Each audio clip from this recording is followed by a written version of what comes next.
Hey yo, what's up guys, kembali di channel JJ Boys guys. Oke, unboxing mana video unboxing, lama tombol unboxing. Oke, kali ini aku akan membuat video unboxing pula guys.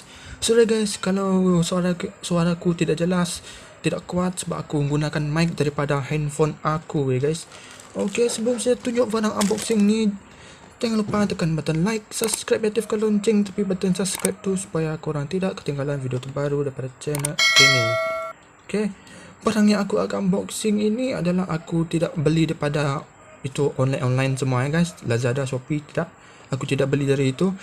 Aku beli dari kedai handphone yang berada di pasar-pasar ya guys. Okay, dan barangannya adalah ini guys. Ya, mantap, gamepad wireless controller guys. Wow, kotak dia macam ni ya, merah hitam. Tepi dia sama aja tulisan. Okey, bawah features. Okey, boleh digunakan untuk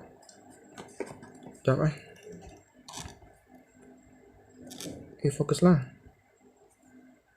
Okey, untuk iOS, tablet, Android, for iPhone, iPad, for Windows PC, for VR. Okey, features dia aku tak nak baca sebab aku tak cara pakai dah. Okey, kita akan buka bahagian dalamnya. Oops.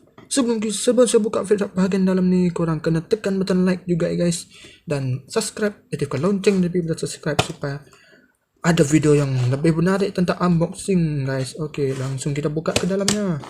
Okey, ni dia. Okey, 1, 2, 3. Wadaw, mantap guys. Ada lagi? Oh, buku manual book. Kertas, bukan buku lah. Tengok ni. Okay, bahasa Cina aku tak faham, tak payah baca. Okay, kosong ya guys, tengok kosong. Okay, kotak letak tepi.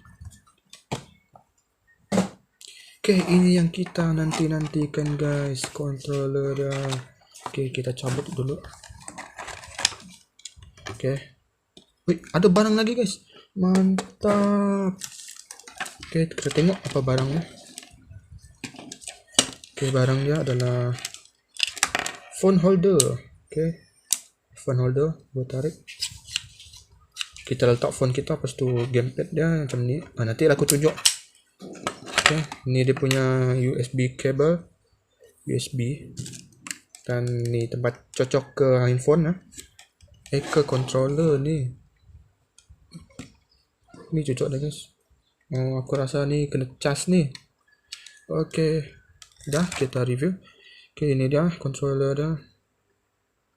Oh, mantap. Oh, tapi ni macam getah-getah ya guys, tengok tu. Okay, dia punya joystick ni pun getah.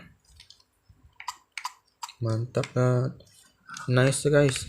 Dia punya button. Okay, dia punya left right. Bagian bawah pula tak ada apa-apa. Okay, dan ada satu lubang di sini, mungkin tempat untuk cas dia, ataupun aku tak tahu lah tak apa-apa tu guys. Okay, ini dia gamepad kita. Oh yeah. Nak cakap apa lagi ni? Cara pakai ni guys, ni dia punya phone holder ni. Letak dia macam ni. Letak macam ni. Bunyi anjing pula. Dia letak macam ni. Tekan, lepas tu tarik yang depan ni. Salah lah. Okay, ni dia terbalik. Okay, lepas tu kita letak ni dulu. Lepas tu yang belakang ni kau tekan. Sambung ada. Okay, macam ni ya. Dan handphone kita letak di sini. Aku tak ada handphone lagi ni guys. Okay, tak ada handphone. Tapi handphone letak di sini ya untuk mainnya. Dan kita connect. Okay. Okay, macam ni lah. Nak cakap apa lagi?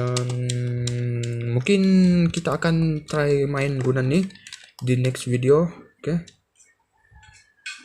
Mungkin aku akan main di laptop. Okay.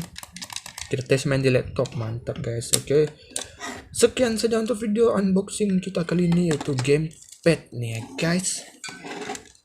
Okay, thanks for watching and see you guys in the next video. Before you guys leave this video, make sure you guys click the subscribe and like button Also click the bell button di sebelah. Apa cakap ni? Aduh. Aktifkan lonceng di button subscribe supaya korang tidak ketinggalan video terbaru daripada channel ini guys. Oke, sekian sampai sini saja untuk video unboxing kita. Bye bye.